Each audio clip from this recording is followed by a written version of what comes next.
Hi, y'all. Thank you so much for coming back. I hope your wellness sessions, your journaling, and your meditation or your networking session went really, really well. Up next, we'll be joined by Troy Wise, the technology leader for shared services in consumer technology at Wells Fargo. So, Troy has over 20 years of experience leading technology organizations in financial services, healthcare, and retail. He has been with Wells Fargo for 16 years, servicing in technology roles across commercial and consumer lending. Y'all give virtual claps and welcome Troy Wise, please. Thank you. Happy to be here. I was attending some of the sessions today, and I'm impressed with the organization, your mission, the way that the event is going today and yesterday.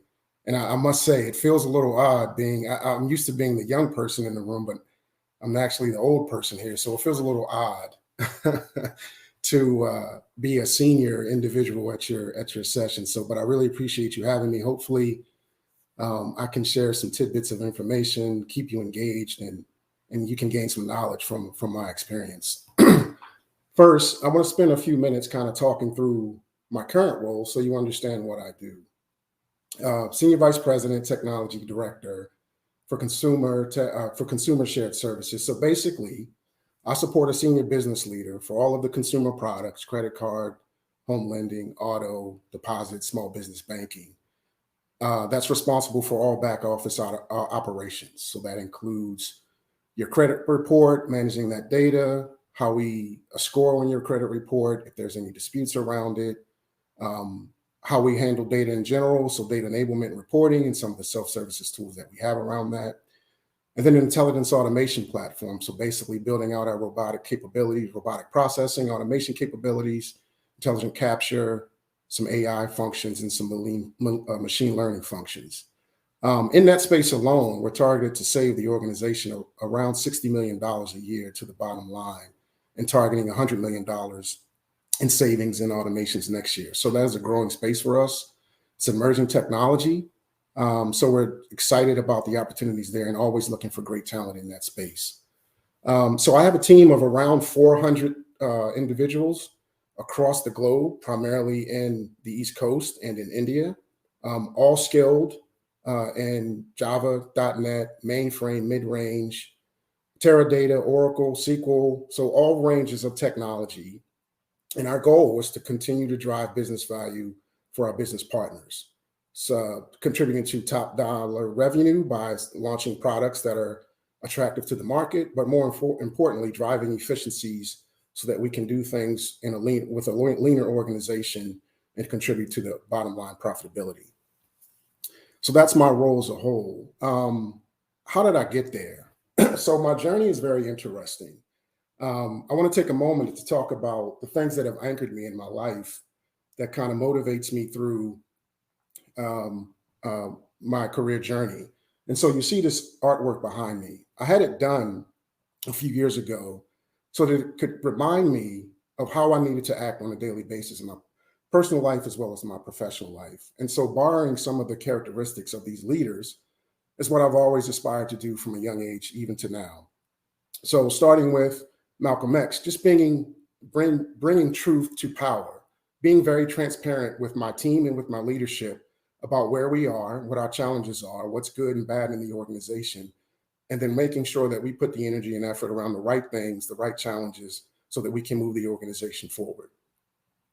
Being a nonconformist like Muhammad Ali, basically understanding my values and the values that I achieved to aspire as an individual, how they align with the corporation, and challenging the corporation's value from culture, products, when it doesn't make sense, so that we continue to push the envelope around diversity, around doing what's right for the customer, so that we constantly have the most innovative products, the most talented organization as we move throughout the years to come. And then Martin Luther King, basically a disruptor. I look for ways to challenge the status quo when it doesn't make sense. Where's a process that's been in the works forever? We're used to doing it. We want to keep it. I challenge those things so that we can always have innovative thought, always look to streamline the organization. I challenge where we may have a policy that doesn't make sense for creating diversity in our organization, such as our location strategy, making sure that we have offices in areas that make sense for minorities. Those are the things that I do on a daily basis to make sure we're continuing to move the organization forward again. And then Barack Obama, believing that no matter what, whatever I choose to do, wherever I choose to go, I can make it happen. No imposter syndrome. I am enough. I am capable, and I belong. I belong at the table. I deserve to have a seat at the table. So those are the things that kind of anchored me throughout my life as I moved forward in my career. So who am I? My career has been very non-traditional. Um, you all are college students. You're focused on computer science, and I would say because of that, you already have a leg up than where I started in my career.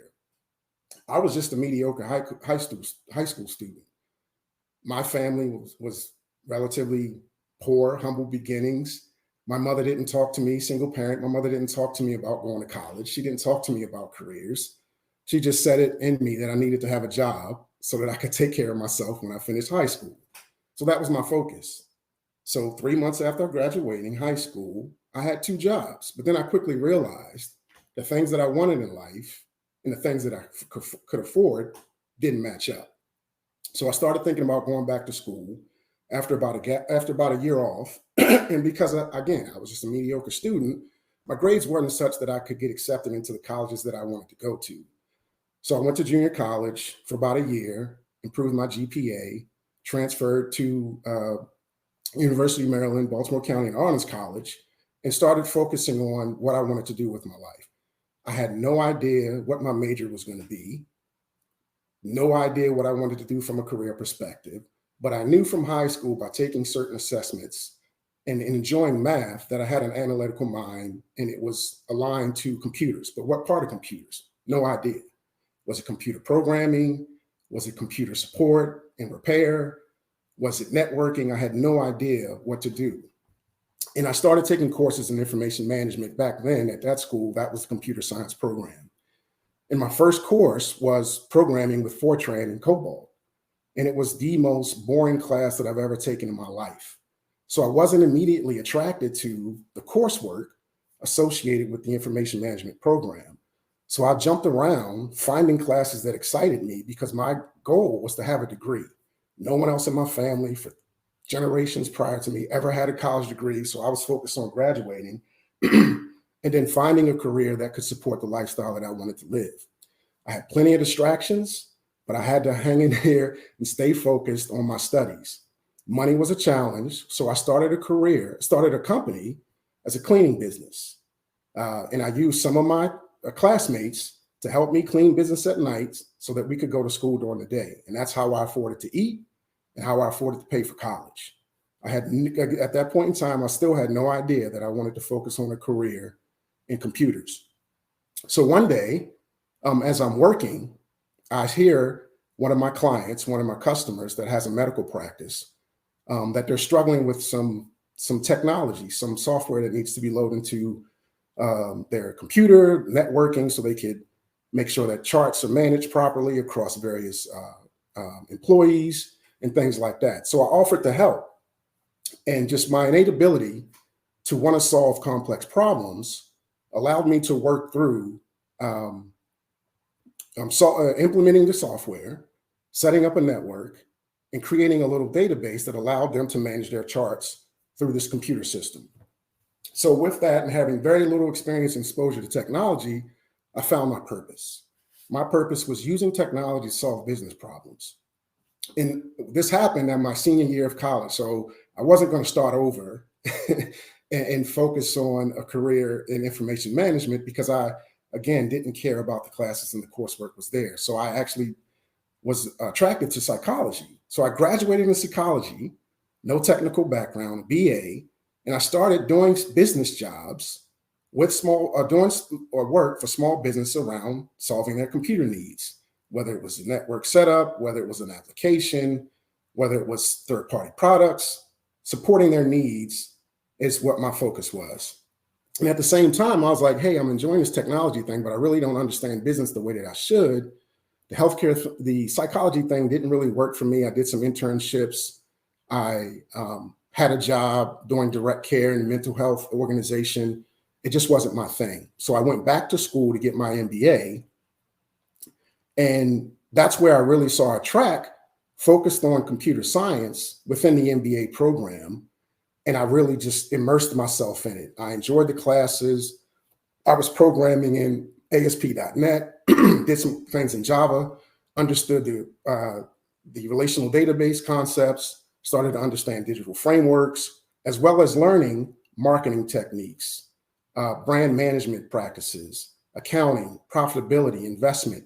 So it presented an opportunity for me to understand how business works, but also at the same time, how to leverage technology in that.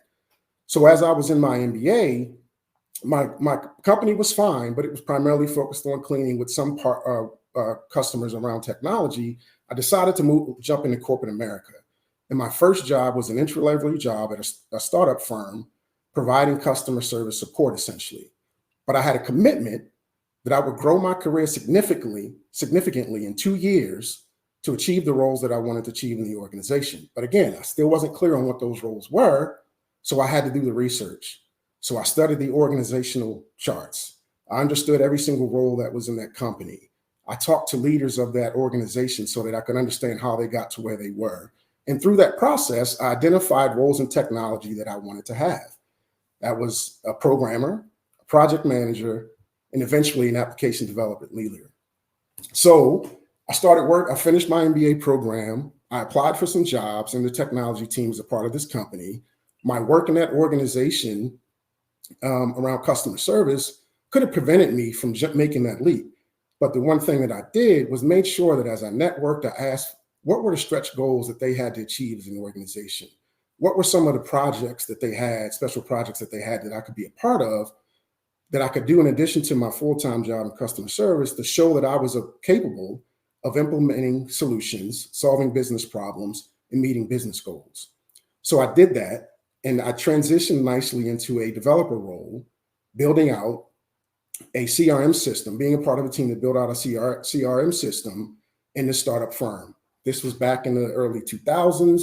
There wasn't a lot of platforms like Salesforce, SalesLogic, in which we could purchase, and we were a very niche organization providing healthcare to the Department of Defense and making appointments through their mainframe system that the integration was unique, so we had to do that custom build. A buy scenario didn't make sense for us. So I implemented that in my first development role. And because of the complexity of the project, the number of teams and people that I had to deal with, I was naturally moved into an application management role. My team went from 5 people to 30 people within 6 months. I moved through that organization into a senior application development manager. And then I decided I've been there for 7 years. I had my run. What are the things that I can do for my career to expand it beyond the startup? So I started thinking about maybe I need to be a part of bigger organizations and what those bigger organizations can do for me to help me expand my career and my goals. So at this point, I found my purpose. I'm driving hard. I found my passion, which is technology and solving business problems. I'm driving hard to fulfill my purpose of making sure that I solve business problems and show that I can contribute and drive the best value, biggest value for these organizations as a minority leader. So I started thinking about these organizations that are significantly large in their platform. Again, my experience was in healthcare. I worked for United Healthcare for a while, and I drove out some platforms related to claims management, transformed and modernized the claims platform for that organization, moving it from a mainframe into a distributed environment, improving processing time, reducing the technology costs, and making sure that the technology stack could be supported for years to come by moving away from COBOL into a Java-based platform. And with that experience, I started thinking and feeling like that, hey, I've done everything I can in healthcare. I'm continuing to grind and push for the next level. I want to make a switch to financial services. And so I decided that because I don't have any financial services experience, I started talking to people and they said, hey, it's key that you understand financial services. You can't jump into these big roles initially if you don't have that background. may not have been great advice, but it's what I took. So I decided to take an individual contributor role. I gave up all my leadership responsibility and moved into a financial services job as a project manager for Wells Fargo. That was back in 2005.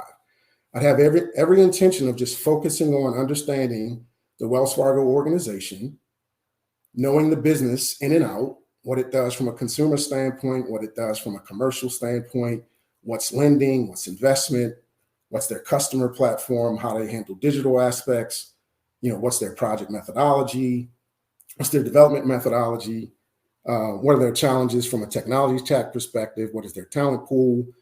And I had every intention of just learning the organization for a year and then thinking about where I wanted to go from there. Because I had thoughts of, again, opening my own, expanding my own company to do more consulting across the board. Since I had startup experience, I had healthcare experience, and then now I'm getting financial services experience. But Wells Fargo started to offer me opportunities at a significant clip. And because of my passion, because of my purpose to make sure that I'm always delivering value and solving complex problems, in the last 16 years, I've had 9 different roles. And I've jumped from an individual project manager to a senior technology director. And I'm one of 10, if that, minority, Black and Latinx leaders at the executive level. And my goal is to continue to do what I've been doing, is making sure that I advance my career. But at the same time, I started focusing on people and started thinking about what people meant to me. And one of the things that I anchored in on is that in my career, I always made sure that as a part of networking, I had allies, I had a sponsor, I had mentors, I had my own personal board of directors. So one of the things that are key, in addition to networking, understanding your value and being able to manage your brand and speak to your outcomes, is having that set of people that you can rely on to seek advice, where you're having a challenging situation at your career with a manager, where you're thinking about your career in the next level, and where you're thinking about maybe moving different organizations or different industries. Having those people that have had that experience and can give you insights about yourself, about the areas of the challenges that you're facing, is critical. So as you start your careers, make sure you're thinking through, who are my mentors? How do I get mentors? What are the roles that I want to have? How do I network to understand those roles? What are the levels that I want to get to? How do I network and understand those leaders? How do I reach out to those leaders? And then, who are my board of directors to help guide me through my career? Question. So as you think about that, that's always been my driving force around this. So the passion of focusing on technology to solve business problems, the ability to outwork anybody when I saw a goal that I wanted to achieve, no matter how challenging the complex, and the desire and ability to move quickly in roles is really what propelled me to move forward in my career.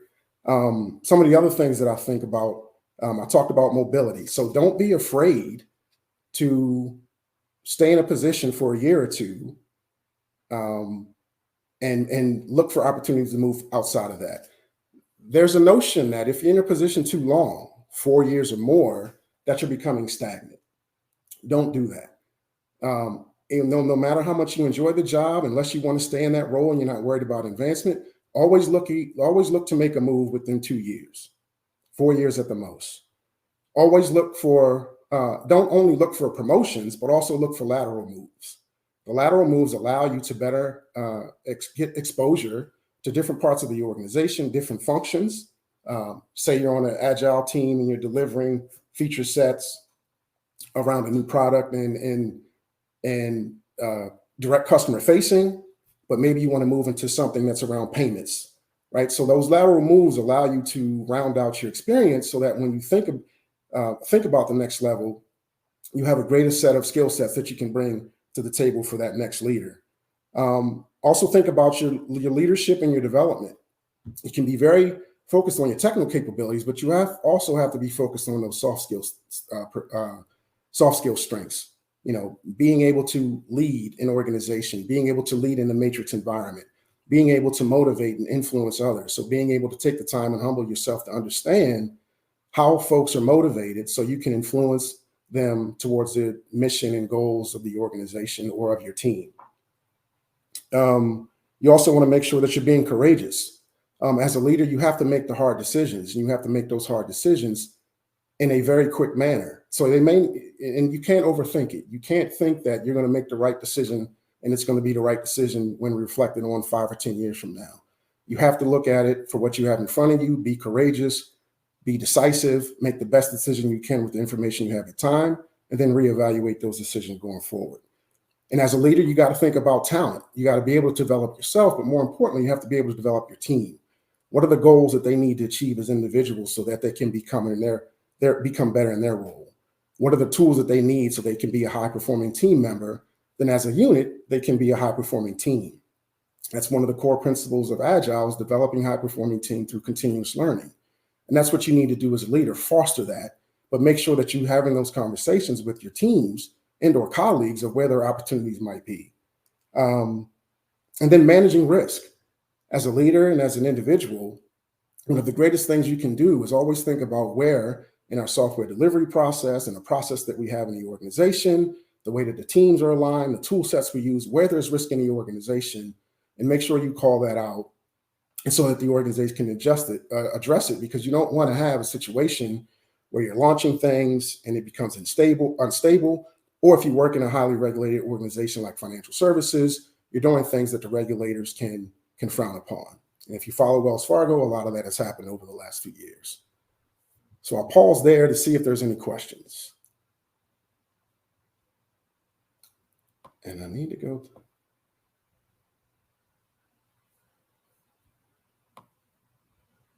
questions. We have one. How do we connect the speakers? I don't know how to do that.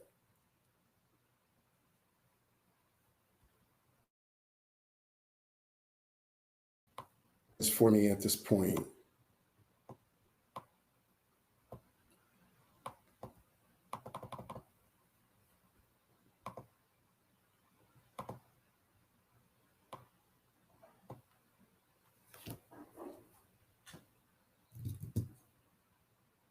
Okay, I don't think there's any other questions. Just check my notes real quick, take a sip of water.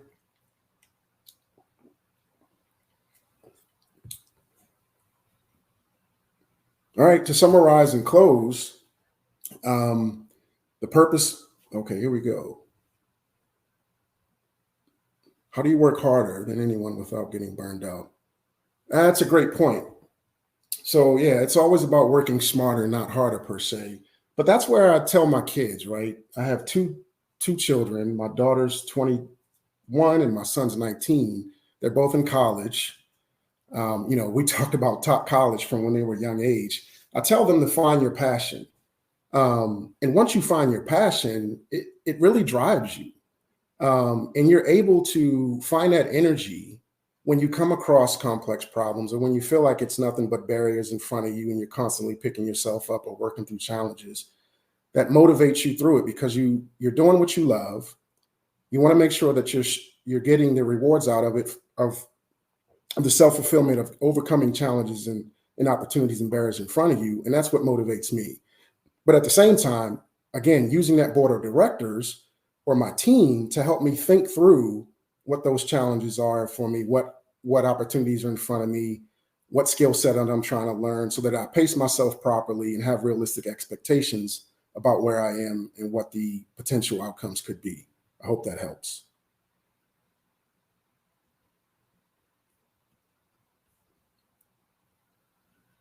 Okay, it's another question. Seeing how tech is very volatile, do you recommend moving new companies within 2-year time period and gaining?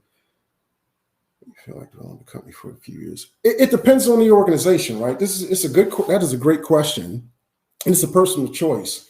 For me, early in my career, because startups were so rampant, I didn't really care about what the potential risks were because I knew that I could find another job. One, that's belief in myself.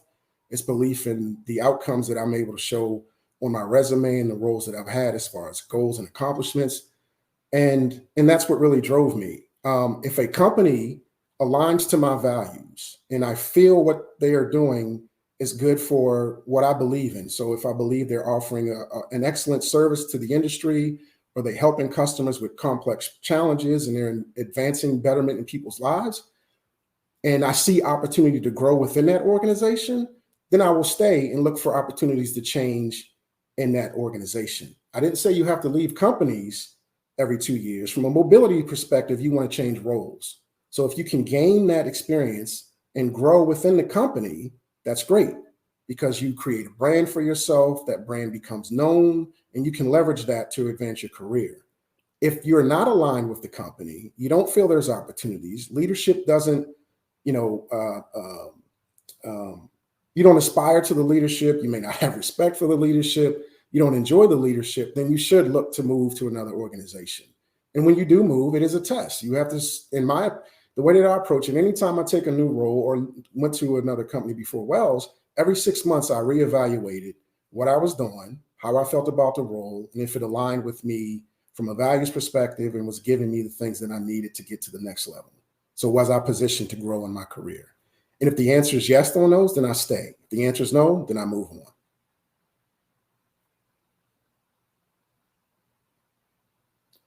There used to be a stigma associated with moving jobs, but that was, again, early in my career.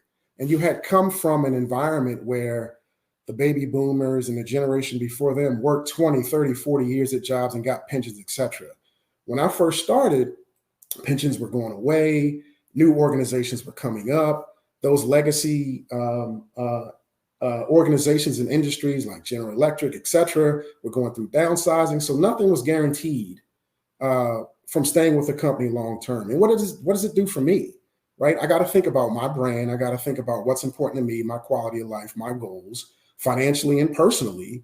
And that needs to drive my organization. Career moves are very personal, right? No matter how much you feel good about an organization, no matter how good you feel about a leader, your career move is very personal. So yes, there was a stigma back in the day, but today, because things are so changing, because there's an ever evolving entry of technology into the marketplace, it's expected that someone should have mobility. You want your high performers to be thinking about what they can do next to improve their career. So you foster that by having opportunities for them. But if you don't, you have to build succession plans in your organization so that if you lose key talent, you always have backup. The football analogy is next player up. Next person to step into the role when someone gets hurt. You have to think about succession plans as a leader as well. But as an individual, there's no stigma tied to moving to a different career, making job changes frequently, as long as you can talk about the outcomes that you set to deliver in that role and what you achieved, and it doesn't look like you had incomplete delivery or you're moving to avoid bad performance. Hope that helps.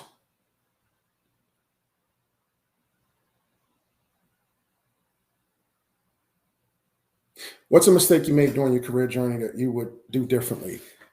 I would say how I started it. The one thing, I don't have any regrets, so let me be clear, because if I didn't have that slow start, I wouldn't have created the hunger.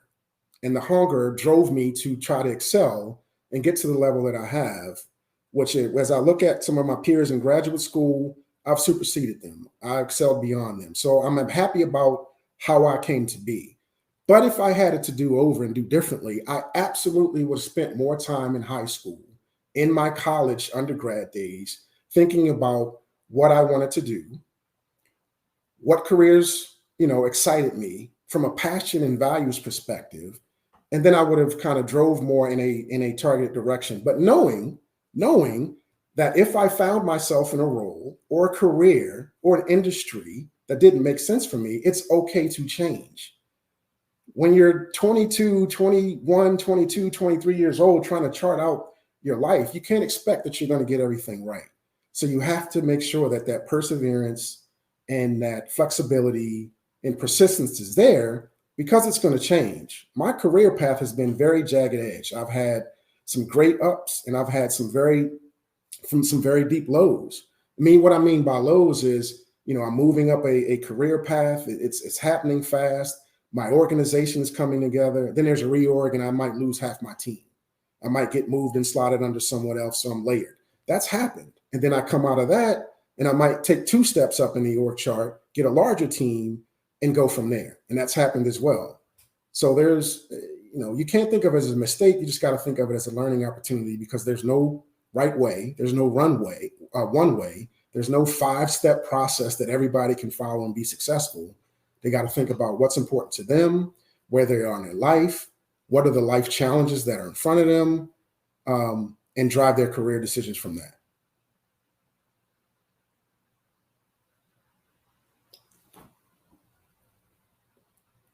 Absolutely. Absolutely. Definitely early in my career as a young Black man, microaggression, passive aggressiveness was very rampant. And I would say that's where, very untraditional, but that's where my psychology degree and the experience that I've had in that field through internships and doing direct care practice from a therapy standpoint kind of helped me, humble myself and realize early in my career at a very young age, because a few times I did react, right, in a very aggressive way. And, back then I didn't want to be known as the angry Black man. So I had to start to use those tools that I learned in that mental health job that I had for a couple of years of, humbling myself to understand what the core issue is, knowing that their issues aren't my issues, and working through their challenges and having the uncomfortable conversations can lead us in a positive way. And where I could make a difference with that person, absolutely I did. Where I couldn't, I just moved on and never thought about it again.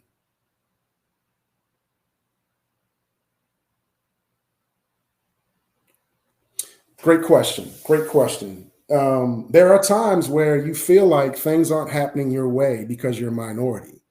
There's times where you may feel like you're not getting the accolades or the promotion or the income that you feel you should because you're a minority. The one thing that you realize is that throughout your entire life as a minority is that the odds are always stacked against you. And you can't have that sense of entitlement. So you have to constantly work a little harder, a little smarter. It's unfortunate, but I've accepted it over the years. But I'm finally at a point in my career where certain events have happened that corporate America is finally sitting down and having those uncomfortable conversations so that minorities can be their authentic selves in the workplace. And a part of that, those conversations is, what's the bias that you have? There was a great session earlier on bias and resume reviews. It's absolutely accurate. We've talked about that internally here. So what are the biases you have? How do you work through that? How do you acknowledge a bias and understand and appreciate cultures so you can then recognize and then remove that bias from your process.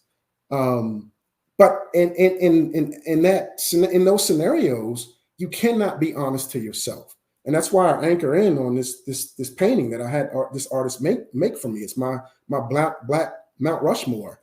I have to stay true to me, and this is a reminder every single day to maintain my integrity, maintain my truth, be transparent about who I am, get more comfortable with being authentic in my organization, let my swag shine, because I am capable. I am a significant deliverer of value in this team, and I'm not letting anyone compromise my integrity or my transparency, honesty, or identity. But it's taken me years to get very comfortable with that. My advice to you is walk in the door out of college now with that confidence that you belong. You are enough. No one is more talented than you. No one knows what you know. So you can flex on them and show your capabilities without feeling like you need to not be yourself, not be your authentic self, hide your identity, or anything else. So please keep that at heart. You belong at the table. Your diverse opinion is critical to these organizations moving forward. How do you build? Yeah, that's a great question. Hopefully I kind of just touched on that. It's gaining that confidence that almost, it's teach. One of the things I think about in my children is, as a minority growing up, you always felt a little less than in certain scenarios, right? Because it's taught to you in school in some cases. You don't see your full history. You don't think because of organizations doesn't have anyone like you that you as a people, as minorities, aren't capable of achieving those positions. But that's not the case. So I've tried to instill in my kids that you should have a sense of entitlement. Like I said earlier, you have a leg up on where I started in my career. You are in computer science. You know you want a career in technology. It's a level playing field for when you leave the space. Your education is there, your knowledge is there, and now it's just a matter of exposure to the careers that you want. But you have the tools, you have the capabilities. You've been taught the concepts, right? I didn't have that. So understand that you are walking with the skills to be successful, and you are entitled. You deserve that success as long as you put in the work. And as you make accomplishments, small or large, that will feed into that confidence. Okay, anything else?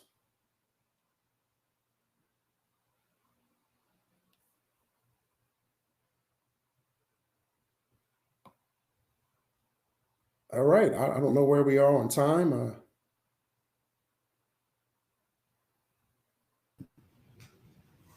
I'm trying to see if I missed any questions.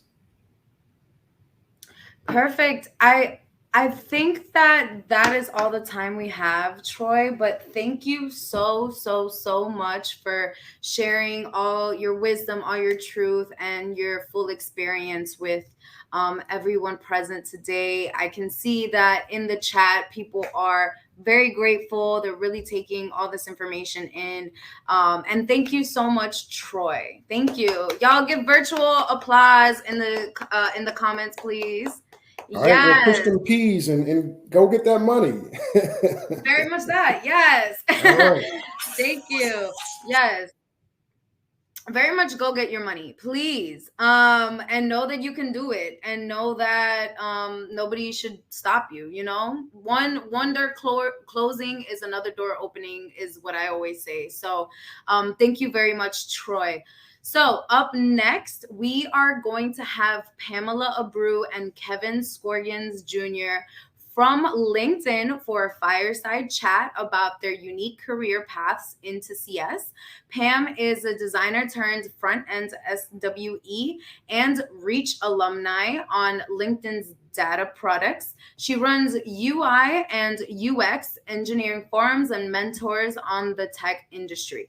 Growing up as a first gen Dominican American in New York City, Pam was always artistic and creative. For her, becoming an engineer was mastering a medium. Through this medium, she aspires to be a role model for BIPOC, Latino, and LGBTQ youth. Now, Kevin Scorgians is originally from Los Angeles, California, and went to undergrad at Cal Poly, where he received his degree in statistics and computer science. He's currently working towards his master's at Brown University and is part of the LinkedIn Summer 2022 intern class, working in the feed infra team. Now, I want y'all to give virtual hands. Okay, we have Dominicans in the chat going crazy. Let's give virtual hands to our next guest. Thank you. Oh, and we'll be back in 1 second. Thank you.